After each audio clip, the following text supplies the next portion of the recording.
Hello guys, welcome back to my channel. It's me, your Lemons vlog. അപ്പോൾ ഇന്ന് ഞാൻ ചെയ്യുന്നത് ബോണ്ടിയാണ്, ചോക്ലേറ്റ് ബോണ്ടിയാണ്. ഭയങ്കര സിമ്പിളാണ് ഉണ്ടാക്കാൻ, നല്ല ടേസ്റ്റാണ്.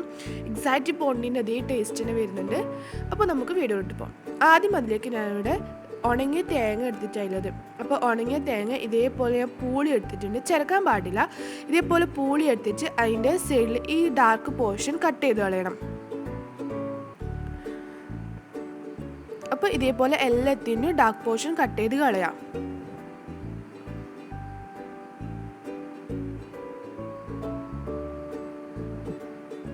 പച്ചത്തേങ്ങ യൂസ് ചെയ്യാൻ പാടില്ലെങ്കിൽ ഉണങ്ങിയ തേങ്ങ യൂസ് ചെയ്യണം. അപ്പോൾ ഞാൻ എല്ലാത്തിനും ഡാർക്ക് പോർഷൻ കളഞ്ഞിട്ടുണ്ട്. ഇനി ഇത് ഒരു മിക്സിയിലിട്ട് നന്നായിട്ട് പൊടിച്ചെടുക്കാം.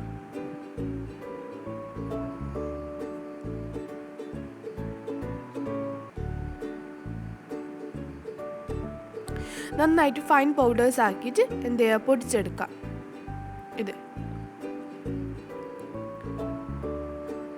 ഇപ്പോൾ കണ്ടില്ലേ, ഇതേപോലെ നല്ല ഫൈൻ പൗഡേഴ്സ് ആക്കി എടുത്തിട്ടുണ്ട്.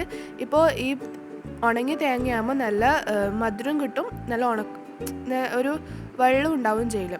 അപ്പോൾ ഒരു 10 മിനിറ്റ് ഇതേപോലെ നല്ല ചൂടുള്ള ഫ്രൈ പാൻ നന്നായിട്ട് ചൂടായതിന് ശേഷം തീ കുറച്ചിട്ട് ഒരു 10 മിനിറ്റിൻ്റെ ഉള്ളിൽ നിങ്ങൾ നന്നായിട്ടൊന്ന് റോസ്റ്റ് ചെയ്തെടുക്കാം. അപ്പോൾ ഇത് കളർ ചേഞ്ച് ചെയ്യാൻ പാടില്ല. ഇപ്പോൾ ഇത് ആയിട്ടുണ്ട്. ഈ ഒരു കൺസിസ്റ്റൻസി വേണം തേങ്ങക്ക്. അപ്പോൾ ഇല്ലെങ്കിൽ നിങ്ങൾക്ക് ഡെസ്കേറ്റഡ് കോക്കനട്ട് യൂസ് ചെയ്യാം കേട്ടോ. പിന്നെ അതിലേക്ക് ഒരു 2 table spoon 2-3 table spoon milk made add ചെയ്യാം. ശേഷം നന്നായിട്ട് കുഴച്ചതിന് ശേഷം ബോണ്ടിനെ ബാറുകളാക്കി എടുക്കാം. നന്നായിട്ട് കുഴക്കുമ്പോൾ പ്രത്യേകം ശ്രദ്ധിക്കുക. നന്നായിട്ട് കുഴച്ചിട്ട് വേണം ഇത് ഷേപ്പ് ചെയ്തെടുക്കാൻ വേണ്ടിയിട്ട്. ഇപ്പോൾ എനിക്ക് ഒരു മുറി തേങ്ങ ഞാൻ യൂസ് ചെയ്തിട്ടുണ്ട്. അപ്പോൾ അതിൽ 10 ബോണ്ടി ബാർ കിട്ടിയിട്ടുണ്ട്. ഇനി ഇത് ഒരു 3 മണിക്കൂർ ഫ്രിഡ്ജിൽ വെക്കാം. 3 മണിക്കൂറിന് ശേഷം ചോക്ലേറ്റ് എടുത്ത് മെൽറ്റ് ചെയ്യാം. ഇപ്പോൾ നിങ്ങൾക്ക് ഇതിപ്പോൾ ഞാൻ ഡാർക്ക് ചോക്ലേറ്റ് എടുത്തിട്ടുള്ളത് കോമ്പൗണ്ടാണ്. അപ്പോൾ നിങ്ങളിൽ ചോക്ലേറ്റ് ഇല്ലെങ്കിൽ ഏറ്റവും നല്ലത് ഡയറി മിൽക്ക് പോലത്തെ വൈറ്റ് കോമ്പൗണ്ട് ചോക്ലേറ്റ് ആണ്, അതായത് മിൽക്ക് ചോക്ലേറ്റ്സ് ആണ് ഏറ്റവും നല്ലത്.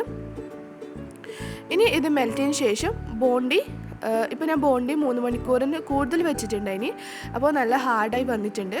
അപ്പോൾ കറക്റ്റ് പാകമായി വന്ന് അപ്പം ഇനി ഇതേപോലെ ചോക്ലേറ്റിൽ മുക്കിയിട്ട് എടുക്കാം. അപ്പോൾ അങ്ങനെ ബാക്കിയെല്ലാം ചെയ്ത് ഇത് ഒരു 5 മിനിറ്റ് 10 മിനിറ്റ് ഫ്രിഡ്ജിൽ വെച്ചതിന് ശേഷം മാത്രം നിങ്ങൾ കഴിക്കാനെടുക്കാം. പിന്നെ ഈ ഏറ്റവും നല്ലത് ഡയറി മിൽക്ക് പോലത്തെ ചോക്ലേറ്റ്സ് തന്നെയാണ്.